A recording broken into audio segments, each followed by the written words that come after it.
The Magician's Nephew, Chapter 2. Digory and his uncle. It was so sudden and so horribly unlike anything that had ever happened to Digory, even in a nightmare, that he let out a scream. Instantly, Uncle Andrew's hand was over his mouth. "None of that," he hissed in Digory's ear. "If you start making a noise, your mother will hear it. And you know what a fright might do to her." As Digory said afterwards, the horrible meanness of getting a chap in that way almost made him sick. But of course, he didn't scream again. "That's better," said Uncle Andrew. "Perhaps you couldn't help it. It is a shock when you first see someone vanish. Why, it even gave me a turn when the guinea pig did it the other night." "Was that when you yelled?" asked Digory. "Oh, you heard that, did you? I hope you haven't been spying on me." "No, I haven't," said Digory indignantly. "But what's happened to Polly?" "Congratulate me, my dear boy," said Uncle Andrew, rubbing his hands. "My experiment has succeeded. The little girl's gone, vanished, right out of the world." "What have you done to her?" "Sent her to another place." "What do you mean?" asked Digory. Uncle Andrew sat down and said, "Well, I'll tell you all about it. Have you ever heard of old Mrs. LeFay?" "Wasn't she a great aunt or something?" said Digory. "Not exactly," said Uncle Andrew. "She was my godmother. That's her, there on the wall." Digory looked and saw a faded photograph. It showed the face of an old woman in a bonnet, and he could now remember that he had once seen a photo of the same face in an old drawer at home in the country. He had asked his mother who it was, and Mother had not seemed to want to talk about that subject much. It was not at all a nice face, Digory thought, though of course those early photographs one could never really tell. Wasn't there something wrong about her, Uncle Andrew?" he asked. "Well," said Uncle Andrew with a chuckle, "it depends what you call wrong. People are so narrow-minded. She certainly got very queer in later life. Did very unwise things. That's why they shut her up." "In an asylum, do you mean?" "Oh, no," said Uncle Andrew in a shocked voice. "Nothing of that sort. Only in prison." "I say," said Digory. "What had she done?" "Ah, poor woman," said Uncle Andrew. "She had been very unwise. There were a good many different things.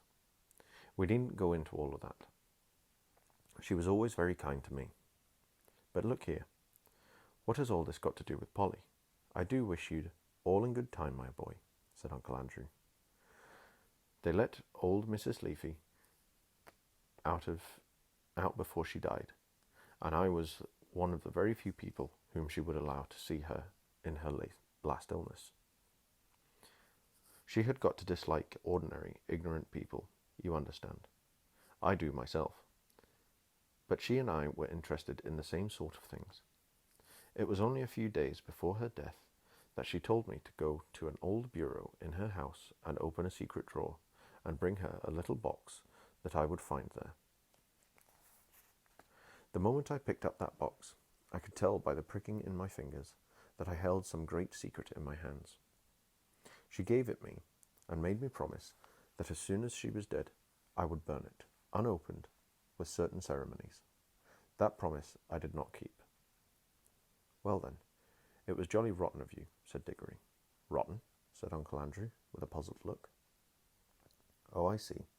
You mean that little boys ought to keep their promises. Very true. Most right and proper, I'm sure. And I'm very glad you have been taught to do it. But of course, you must understand that rules of that sort, however excellent they may be for little boys and servants and women, and even people in general, can't possibly be expected to apply to profound students and great thinkers and sages. No, Digory. Men like me, who possess hidden wisdom, are freed in common rules, just as we are cut off from common pleasures. Ours, my boy, is a high and lonely destiny." As he said this, he sighed and looked so grave and noble and mysterious that for a second Digory really thought he was saying something rather fine. But then he remembered the ugly look he had seen on his uncle's face the moment before Polly had vanished, and all at once he saw through Uncle Andrew's grand words. All it means, he said to himself, is that he thinks he can do anything he likes and get anything he wants. Of course, said Uncle Andrew. I didn't dare to open the box for a long time, for I knew it might contain something highly dangerous. For my godmother was a very remarkable woman. The truth is, she was one of the last mortals in this country who had fairy blood in her. She said there had been 2 others in her time. One was a duchess, and the other was a charwoman. In fact, Digory, you are now talking to the last man, possibly, who really had a fairy godmother. There, that'll be something for you to remember when you are an old man yourself. I bet she was a bad fairy, thought Digory, and added out loud, but what about Polly? How you do harp on that, said Uncle Andrew, as if that was what mattered. My first task was, of course, to study the box itself. It was a very ancient, and I knew enough even then to know that it wasn't Greek or Old Egyptian or Babylonian or Haiti or Chinese. It was older than any of those nations. Ah, that was a great day when I at last found out the truth. The box was Atlantean. It came from the lost island of Atlantis. That meant it was centuries older than any of the Stone Age things they dug up in Europe. And it wasn't a rough, crude thing like them either. For in the very dawn of time, Atlantis was already a great city with palaces and temples and learned men. He paused for a moment, as if he expected Digory to say something. But Digory was disliking his uncle more every minute, so he said nothing. Meanwhile, continued Uncle Andrew, I was learning a good deal in other ways. It wouldn't be proper to explain them to a child, about magic in general.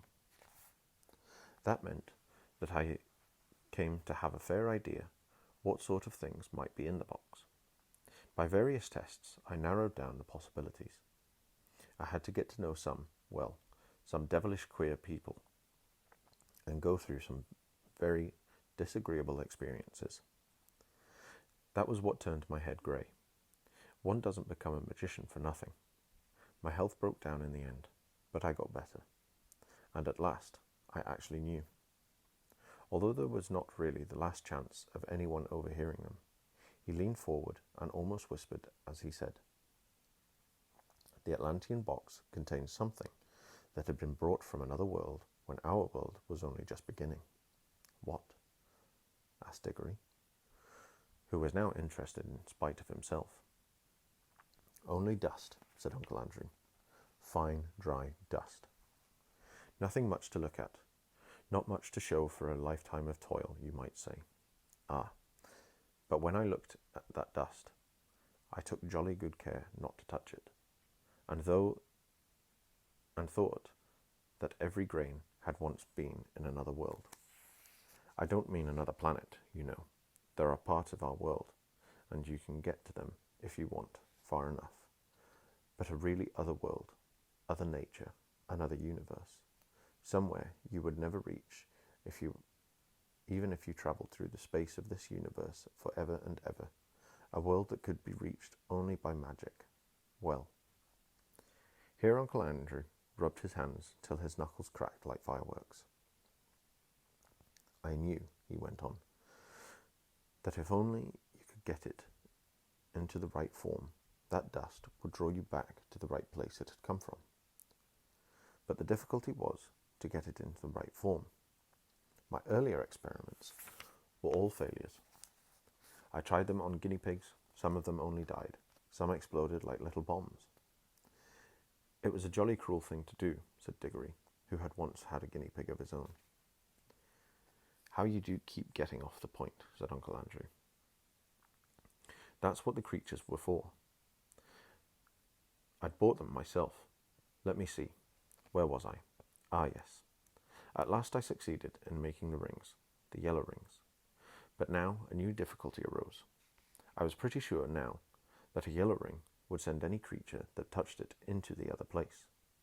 But what would be the good of that if I couldn't get them back to tell me what they had found there? And what about them? Said Digory. A nice mess they'd be in if they couldn't get back. You will keep on looking at everything from the wrong point of view, said Uncle Andrew, with a look of impatience. Can't you understand that the thing is a great experiment? The whole point of sending anyone into the other place is that I want to find out what it's like. Well, why didn't you go yourself then? Digory had hardly seen anyone so surprised and offended as his uncle did at this simple question. Me? Me? He exclaimed. The boy must be mad. A man at my time of life, and in my state of health, to risk the shock and the dangers of being flung suddenly into a different universe. I never heard anything so preposterous in my life. Do you realize what you're saying? Think what another world means. You might meet anything. Anything. And I suppose you sent Polly into them, said Digory. His cheeks were flaming with anger now. And all I can say, he added, even if you are my uncle, is that you have behaved like a coward, sending a girl into a place you're afraid to go yourself. Silence, sir, said Uncle Andrew, bringing his hand down on the table. I will not be talked to like that by a little dirty schoolboy. You don't understand. I am the great scholar, the magician, the adept, who is doing the experiment. Of course I need subjects to do it on. Bless my soul, you'll be telling me next that I ought to have asked the guinea pigs' permission before I use them. No great wisdom can be reached without sacrifice. But the idea of my going myself is ridiculous.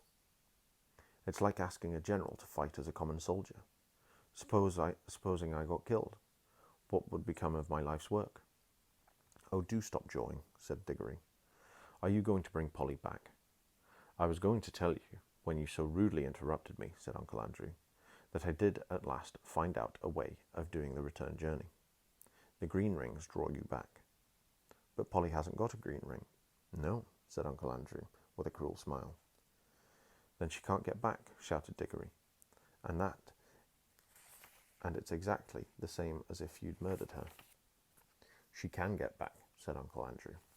If someone else will go after her, wearing a yellow ring himself and taking 2 green rings, one to bring himself back and one to bring her back. And now, of course, Digory saw the trap in which he was caught. And he stared at Uncle Andrew, saying nothing, with his mouth wide open. His cheeks had gone very pale. I hope, said Uncle Andrew presently, in a very high and mighty voice, just as if he were a perfect uncle who had given one handsome tip and some good advice. I hope, Digory, you are not given to showing the white feather. I should be very sorry to think that anyone of our family had not enough honour and chivalry to go to the aid of a lady in distress. Oh, shut up, said Digory. If you had any honour and all that, you'd be going yourself. But I know you won't. All right, I see I've got to go. But you are a beast. I suppose you planned the whole thing so that she'd go without knowing it, and then I'd have to go after her. Of course, said Uncle Andrew, with his hateful smile. Very well, I'll go. But there's one thing I jolly well mean to say first. I didn't believe in magic till today. I see now it's real. Well, if it is, I suppose all the old fairy tales are more or less true, and you're simply a wicked, cruel magician like the ones in the stories. Well, I've never read a story in which people are of that sort weren't paid out in the end, and I bet you will be, and serve you right.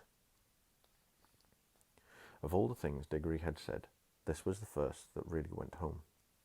Uncle Andrew started, and there came over his face a look of such horror that, beast though he was, you could almost feel sorry for him.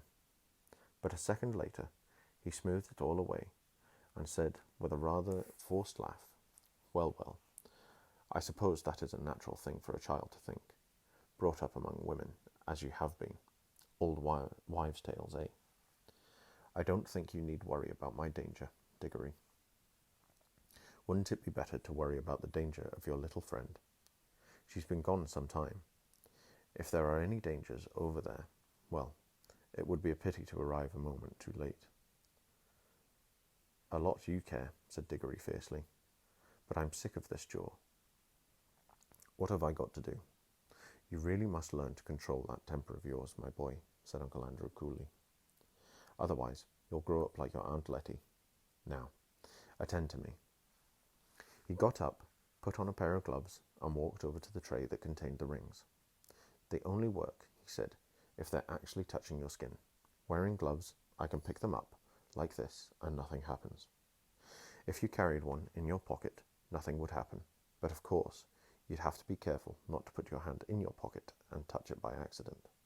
The moment you touch a yellow ring, you vanish out of this world.